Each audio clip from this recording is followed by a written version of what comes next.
फलित ज्योतिष सिंह लग्न में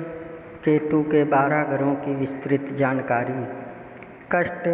कठिन कर्म, गुप्त शक्ति के अधिपति केतु। यदि सिंह का केतु प्रथम केंद्र देह के स्थान पर मुख्य शत्रु सूर्य की राशि पर बैठा है तो देह के स्थान में कुछ कष्ट और चिंता का योग प्राप्त करेगा तथा सुंदरता एवं सुडौलताई में कमजोरी पाएगा तथा देह में कभी कोई विशेष सांघातिक चोट या घाव का योग प्राप्त करेगा तथा संलग्नतापूर्वक परिश्रम कर कार्य करेगा और हृदय में कुछ चिंता के होते हुए भी अंदरूनी गुप्त धैर्य की शक्ति से काम करेगा और अपने अंदर कुछ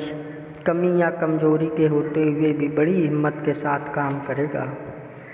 यदि कन्या का केतु दूसरे धन स्थान में मित्र बुध की राशि पर बैठा है तो धन की संग्रह शक्ति के स्थान में कमजोरी प्राप्त करेगा। धन के कारणों से चिंता फिकर का योग मिलेगा और कुटुंब स्थान में कुछ अशांति का योग प्राप्त करेगा तथा धन की वृद्धि करने के लिए महान कठिन परिश्रम करेगा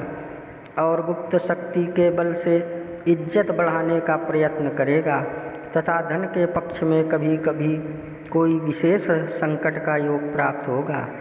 तथा कभी कभी कोई ऋण के रूप में भी धन प्राप्त करना पड़ेगा। तुला का केतु तीसरे भाई के स्थान पर मित्र शुक्र की राशि पर बैठा है तो भाई बहन के स्थान में कष्ट और कुछ परेशानी का योग प्राप्त करेगा, किंतु तीसरे स्थान पर क्रूर गृह बलवान हो जाता है, इसलिए पराक्रम शक्ति की वृद्धि करेगा तथा पराक्रम और परिश्रम की गहन शक्ति पर विशेष भरोसा रखने के कारण बड़ी हिम्मत और निर्भयता प्राप्त करेगा तथा चतुराइयों के कार्यों को बाहुबल के द्वारा पूरा करके प्रभाव की शक्ति प्राप्त करेगा तथा लापरवाही और हठधर्मी से कार्य करेगा। यदि वृश्चिक का केतु चौथे केंद्र माता के स्थान में शत्रु मंगल की राशि पर बैठा है तो माता के स्थान में कुछ परेशानी या कमी प्राप्त करेगा तथा मातृ स्थान में कुछ अलहदगी का योग प्राप्त करेगा और रहने के स्थान में तथा भूमि के कुछ संबंधों में कुछ अशांति प्राप्त रहेगी, अर्थात घरेलू वातावरण में सुख की शक्ति को प्राप्त करने के लिए कठिन परिश्रम करेगा और गुप्त युक्ति के बल से सुख का अनुभव करेगा और कभी कभी घरेलू वातावरण में गहरी अशांति का योग प्राप्त करेगा। यदि धनु का केतु पांचवें केंद्र त्रिकोण संतान एवं विद्या के स्थान पर उच्च का होकर बैठा है तो पक्ष में शक्ति प्राप्त करेगा और कभी कभी संतान पक्ष में कष्ट भी अनुभव करेगा तथा विद्या स्थान में शक्ति प्राप्त करने के लिए महान परिश्रम करेगा और विद्या में सफलता शक्ति मिलेगी, किंतु फिर भी बुद्धि विद्या के संबंध में कुछ कमी महसूस करेगा तथा हृदय में अंदरूनी अपने को विशेष बुद्धिमान समझेगा और वाणी की लावण्यता में कुछ कमी प्राप्त रहेगी, किंतु तादाद से अधिक बातों के द्वारा प्रभाव प्राप्त करने का प्रयत्न करेगा। यदि मकर का केतु छठे शत्रु स्थान में मित्र शनि की राशि पर बैठा है तो शत्रु स्थान में प्रभाव प्राप्त करेगा और शत्रु पक्ष में विशेष परिश्रम और विशेष प्रयत्न करेगा और झंझट तथा परेशानियों के मार्ग में अंदरूनी तौर से बड़ी भारी शक्ति से काम करेगा, क्योंकि छठे स्थान पर क्रूर गृह शक्तिशाली कार्य करता है, इसलिए बड़ी से बड़ी मुसीबतों में भी धैर्य से काम लेगा और बड़े भारी आंतरिक साहस के साथ उन्नति की तरफ बढ़ते ही रहने का प्रयास करता रहेगा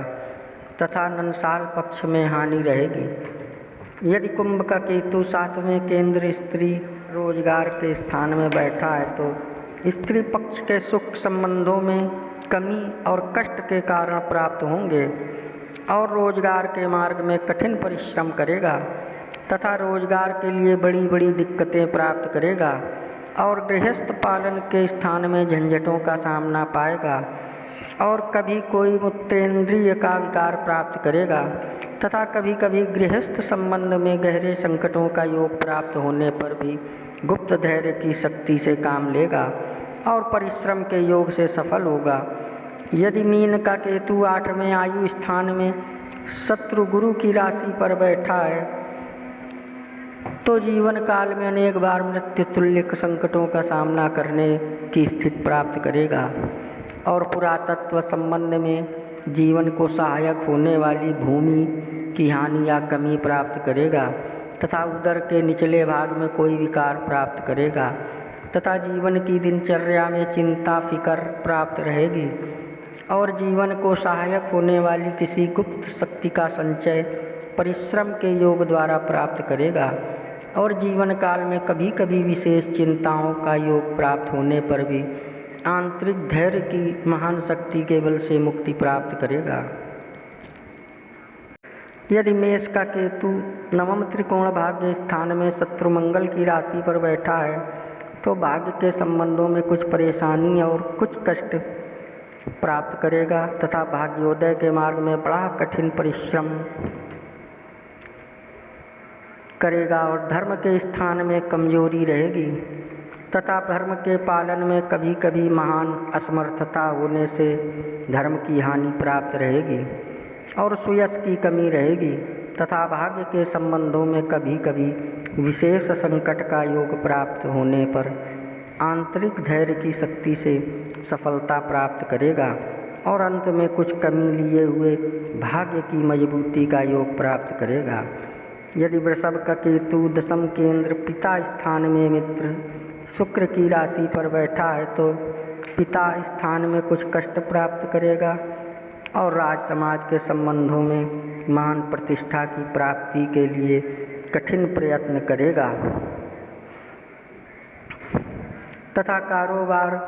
की उन्नति के स्थान में कठिनाइयाँ प्राप्त करेगा और कभी कभी इज्जत आबरू के स्थान में महान संकट प्राप्त होने पर भी गुप्त धैर्य की शक्ति और चतुराइयों से कार्य की पूर्ति करेगा तथा बहुत समय तक परिश्रम और कठिनाइयाँ सहन करने पर उन्नति पाएगा। यदि मिथुन का केतु 11वें लाभ स्थान में नीच का होकर मित्र बुध की राशि पर बैठा है तो आमदनी के मार्ग में बड़ी बड़ी दिक्कतें और कठिनाइयाँ प्राप्त करेगा तथा धनोपार्जन की कमजोरी से दुख का अनुभव करेगा और आमदनी के मार्ग में कुछ निम्न प्रकार के मार्ग से काम चलावेगा और कभी कभी द्रव्य के अभाव से घोर संकट प्राप्त होने पर भी गुप्त धैर्य की शक्ति से काम करेगा और किसी न किसी प्रकार अपना मतलब सिद्ध कर लेगा क्योंकि 11वें स्थान में गुरु ग्रह बलवान हो जाता है अतः लाभ के मार्ग में उचित अनुचित की परवाह नहीं करेगा। यदि कर्क का केतु 12वें खर्च के स्थान में परम शत्रु चंद्रमा की राशि पर बैठा है तो खर्च के मार्ग में बहुत परेशानियां प्राप्त करेगा तथा खर्च के कारणों से कष्ट और कमी तथा मानसिक चिंता का योग प्राप्त करेगा और बाहरी स्थानों के संबंध में दिक्कतों और हानियों के योग प्राप्त करेगा और खर्च के संचालन में बड़ा परिश्रम करेगा तथा कठिनाइयों के द्वारा कार्य करते रहने पर भी कभी कभी खर्च के मार्ग में विशेष संकट प्राप्त करेगा किंतु आंतरिक धैर्य की गुप्त शक्ति से बल से सदैव कार्य निकालेगा। अगर आप हमारे चैनल में नए आए हों तो कृपया सब्सक्राइब कर लें, लाइक करें, शेयर करें। जय श्री राम।